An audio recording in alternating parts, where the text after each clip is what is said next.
అసలు 'ప్రశాంత్ వర్మ' గారి సినిమాలకి ఏమైంది? ఎందుకని సినిమా పోస్టర్‌లో రిలీజ్ చేసినప్పటికి ఒక్క సినిమా నుంచి కూడా అప్డేట్ ఎందుకు రావటం లేదు? అసలు షూటింగ్ జరుగుతుందా?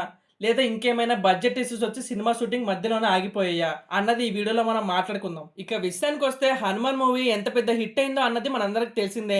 అయితే ఈ సినిమాని 'ప్రేమ్స్' అనే బ్యానర్ మీద ప్రొడ్యూస్ చేసిన కె. నిరంజన్ రెడ్డి గారు చాంబర్‌లో ఇలా కంప్లెయింట్ చేశారంట. 'హనుమాన్' మూవీ తర్వాత మా బ్యానర్‌లో 'అదిరా', 'మహాకాళి', 'జై హనుమాన్', 'బ్రహ్మ రాక్షస' లాంటి సినిమాలు చేస్తానని 10.34 కోట్లు అడ్వాన్స్‌గా తీసుకొని సినిమాలు చేయమంటే ఏవేవో సాకులు చెప్తున్నాడు.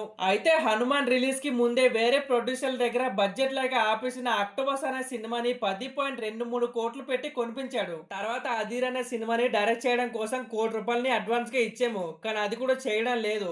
ఒకప్పుడు మా బ్యానర్‌లో రిలీజ్ చేసిన పోస్టర్‌లను ఇప్పుడు వేరే బ్యానర్‌లో సినిమాలు చేస్తున్నారు. ఇమ్మీడియేట్‌గా ఆ సినిమా షూటింగ్‌లను ఆపేసి మాకు జరిగిన నష్టానికి 100,00,00,000 ప్రశాంత్ వర్మ కట్టాలని కంప్లెయింట్ చేశారు. దానికి ప్రశాంత్ వర్మ గారు రియాక్ట్ అవుతూ నేను అసలు 5 సినిమాలు చేస్తానని ఎక్కడ కూడా చెప్పలేదు. ఏంటి అగ్రీమెంట్ కూడా చేయలేదు. అక్టోబర్ సినిమాతో ఏమైనా ప్రాబ్లమ్ ఉంటే అది ఒరిజినల్ ప్రొడ్యూసర్స్ తో తేల్చుకోండి. ఇక 5 సినిమాలకు సంబంధించి నాకు 15.82 కోట్లు మాత్రమే ఇచ్చారు. అది కూడా అడ్వాన్స్ కాదు. హనుమాన్ మూవీకి గాను నాకు రావాల్సిన షేరు ₹1,00,00,000 అదిరే సినిమా కోసం నాకు ఇవ్వలేదు. టీజర్ ని డైరెక్ట్ చేయడం కోసం మాత్రమే ఇచ్చారు. హనుమాన్ మూవీ 295 కోట్లు కలెక్ట్ చేసింది. అయితే అందులో నాకు రావాల్సిన షేరు ఎగ్గొట్టడానికి ఇలా మాట్లాడుతున్నారని ప్రశాంత్ వర్మ గారు చాపర్ కి చెప్పారు. ఇద్దరు వాళ్ళ సైడ్ నుంచి వాళ్ళ నోటీసులను ఇలా పాస్ చేశారు. ఇప్పుడు ఎవరు చెప్తుంది నిజమో ఎవరు చెప్తుంది అబద్ధమో అన్నది ఎవరికి తెలియదు. అయితే ఇప్పటి వరకు రిలీజ్ చేసిన పోస్టర్ల పరిస్థితి ఏంటని మీరు నన్ను అడిగితే నాకు తెలిసే సినిమాలు వస్తాయి. కానీ అవి వేరే బ్యానర్ల మీద రిలీజ్ చేసిన నేమ్స్ తోనే. అదండి ఈ విషయం. ఇన్ని రోజులు ప్రశాంత్ వర్మ గారి సినిమాల నుంచి అప్డేట్ రాకపోవడం కారణం ఇదన్నమాట. ఈ విషయం మీద మీ అభిప్రాయం ఏంటన్నది కింద కామెంట్ చేయండి.